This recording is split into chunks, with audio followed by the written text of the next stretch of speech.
Tu veux savoir comment commander sur Alibaba sans te faire arnaquer en toute sécurité? Je t'invite à rester connecté jusqu'à la fin de cette vidéo. Tu vas écouter tous les conseils. Je vais te donner tous les conseils, toutes les astuces que tu vas utiliser pour commander en toute tranquillité sur Alibaba dès aujourd'hui. Alors reste connecté. Si tu es nouveau sur cette chaîne, je t'invite déjà à t'abonner et à rejoindre la communauté des épanouis. Je te souhaite d'ailleurs la bienvenue.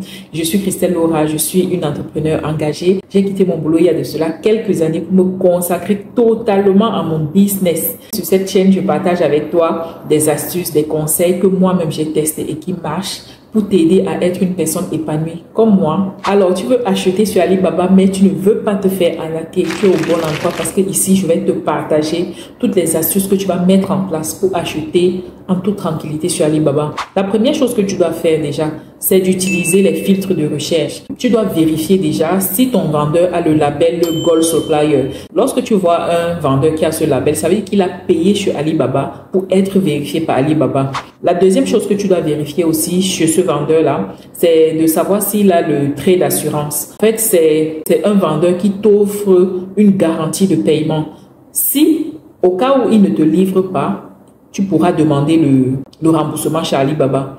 Ça, ce sont les filtres de recherche que tu dois vérifier. Et puis, il y a l'autre filtre de recherche comme Verify. Quand tu vas voir les insignes Verify, tu vois ce label-là sur une boutique. Sache que ce sont des vendeurs qui ont été vérifiés par Alibaba, en fait. Donc, voilà les filtres de recherche que tu dois utiliser pour te rassurer que le vendeur est une bonne personne, en fait, est un bon vendeur et pas un arnaqueur. Après avoir passé l'étape des filtres de recherche, ce que tu dois faire, c'est de vérifier les informations des fournisseurs. Certainement, plusieurs fournisseurs vont t'intéresser, mais comment est-ce que tu vas faire pour choisir le bon fournisseur? Alors, tu vas vérifier, par exemple, son année d'ancienneté. Tu vas dans son profil et tu vérifies depuis combien d'années est-ce qu'il existe. Tu dois aussi vérifier les avis des clients. Ça compte énormément. Tu vas dans les avis des clients. Tu vérifies les retours des clients. Tu vérifies parce que là-dedans, les clients, en général, disent toujours si c'est un bon fournisseur ou pas, s'il est rapide, s'il livre exactement ce qu'il propose sur sa page. Ça, c'est très important. Tu dois lire, tu dois prendre le temps de lire tout cela avant de passer à la prochaine étape. La prochaine étape maintenant, c'est quoi? C'est de discuter avec ton fournisseur, en fait, avec le fournisseur que tu as choisi. Tu vas dans son inbox, tu lui poses des questions, tu lui dis déjà quel produit t'intéresse. Il va te demander en général combien de pièces tu veux prendre parce que le chinois, lui, il aime la quantité, il aime les gens qui prennent en quantité. En fait, sur Alibaba, c'est ceux qui achètent en gros qui y vont. Donc, tu discutes avec lui, tu lui demandes par exemple son numéro WhatsApp. Tu peux lui demander cela. Lorsqu'il te donne son numéro WhatsApp, tu vas sur WhatsApp, tu demandes même à discuter avec lui en vidéo. Celui qui n'est pas arnaqueur, il ne va trouver aucun problème à cela. Et maintenant, tu dois aussi vérifier. Lorsque tu écris sur Alibaba, tu dois vérifier combien de temps il prend pour te répondre. Parce qu'en général, les arnaqueurs, puisque ce n'est pas leur activité principale, ils vont mettre du temps avant de te répondre. Mais le vrai fournisseur va rapidement te répondre.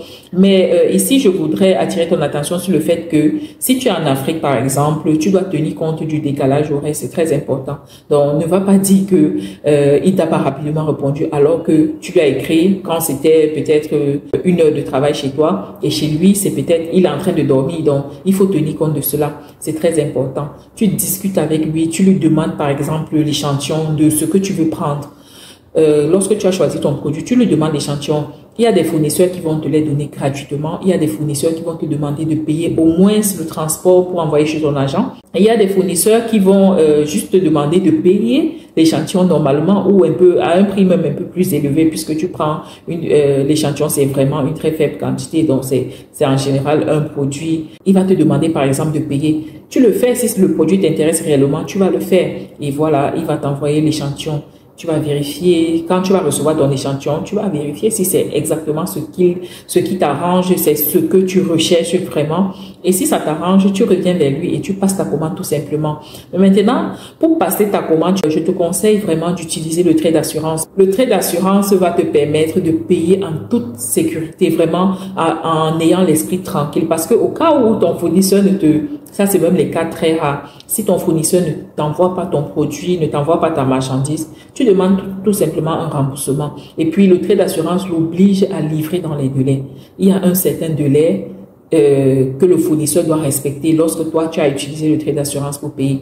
Donc, je te recommande vraiment d'utiliser cette option-là pour faire tes paiements sur Alibaba. Et puis, les paiements, ils offrent plusieurs options de paiement. Donc, que tu vas, en fonction du fournisseur que tu auras choisi, tu vas choisir ton option de paiement si c'est pas carte bancaire, si c'est pas PayPal.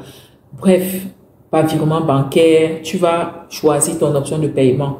Voilà ce que je voulais partager avec toi aujourd'hui. Je pense qu'à cet instant, après avoir écouté cette vidéo, tu peux déjà passer ta commande sur Alibaba en toute sécurité. Alors, qu'est-ce qui t'empêche de te lancer? Va sur Alibaba, essaie de prendre du temps, de regarder les produits, un produit qui t'intéresse. Sauf si tu as déjà une idée de produit, alors va sur Alibaba, rechercher ce produit-là et passe ta commande.